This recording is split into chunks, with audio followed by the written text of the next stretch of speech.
To other news now, and Vladimir Putin is in Tehran for talks with his Iranian and Turkish counterparts. It's only his second visit outside Russia since the start of the Ukraine war.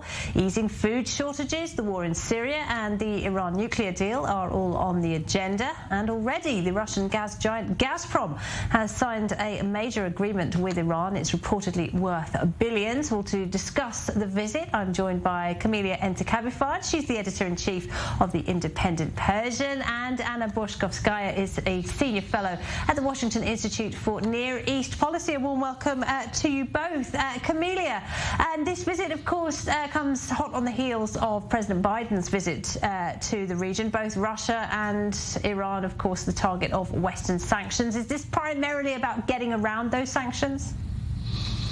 Thank you very much for hosting me, and greetings to you and the other participants in the program.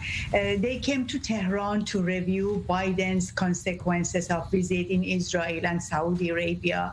Both countries, Iran and Russia, were suffering from an extreme harsh sanctions of the Western countries. But however, both of them are competing each other now in that unofficial, illegal market of selling oil and petrochemical goods. They might be, both countries politically are allies, but in the matter of the sanctions, they were competing each other. The other aspect of this visit could be signing or joining a banking system which both of them can exchange the goods exchanges with rials, Iranian currencies, and also group the Russian currencies to make itself completely separate and in not needs of the US dollars or the euros. All right, thank you, Camelia. So Anna, and what about Vladimir Putin then? What is he hoping to get from this visit? Well, first, it is significant, as you mentioned earlier, that this is the second visit outside since the invasion of Ukraine, but it's also the first of Putin's visit since the war on Ukraine outside of the former Soviet Union. And it is significant that he has chosen Iran. And this matters both symbolically and pragmatically, right? Because these visits tend to highlight what part of the world Vladimir Putin is interested in, and it's clear that the Middle East remains important, and especially his partnership with Iran remains important. So he's looking to improve ties with the Islamic Republic. Syria is likely going to be on top of the agenda, as well as economic cooperation between Russia and Iran, and perhaps discussion of military issues as well. Camelia, what about the Gazprom deal?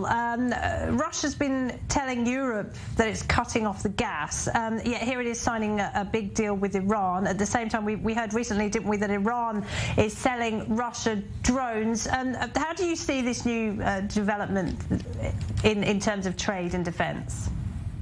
It can be more provocation. We understand that the sanctions even weaken Iran to spending money on the fields of the gas and oil at the same time for the Russians too. We understand that there is an important issues between the both countries sharing the Caspian Seas, water, and also underground oil and gas fields. But speaking about the Gazproms and these billions of dollars investments contract with both of them, it might be more be a provocation for the Western nations rather than to say it can be implemented immediately. They needed to make this visit very big, very successful, and they made it doable to the other countries that such a circumstances having Putin in Tehran while Iran nuclear deals, it's on a deadlock, and Putin's facing consequences in Ukraine.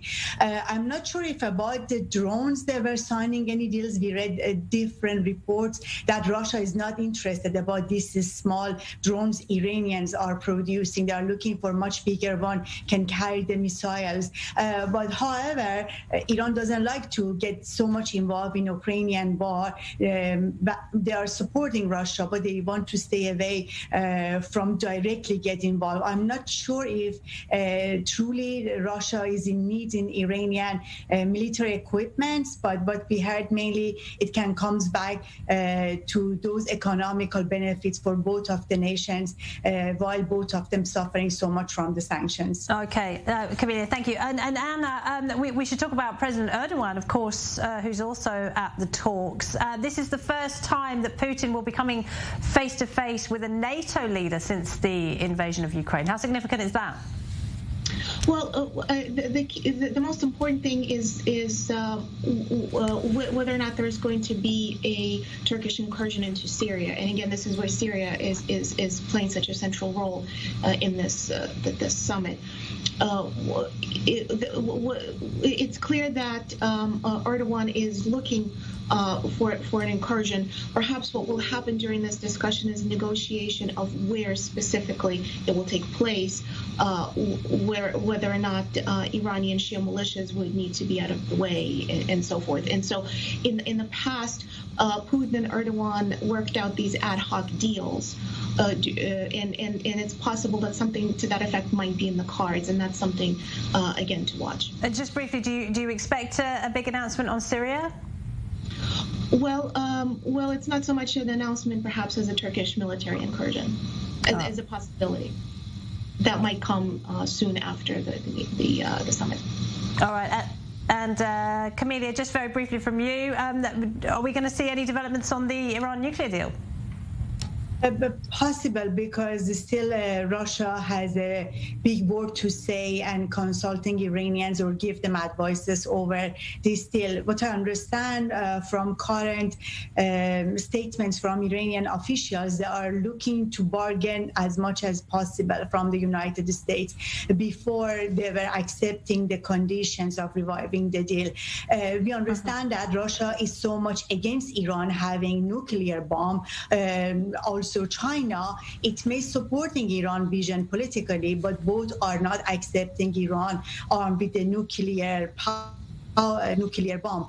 So that it makes me believe Camelia, that Iran would be accepting the deal sooner or later. Okay, thank you so much, Camelia Entekhabifard and Anna Borschevskaya. Thank you to you both.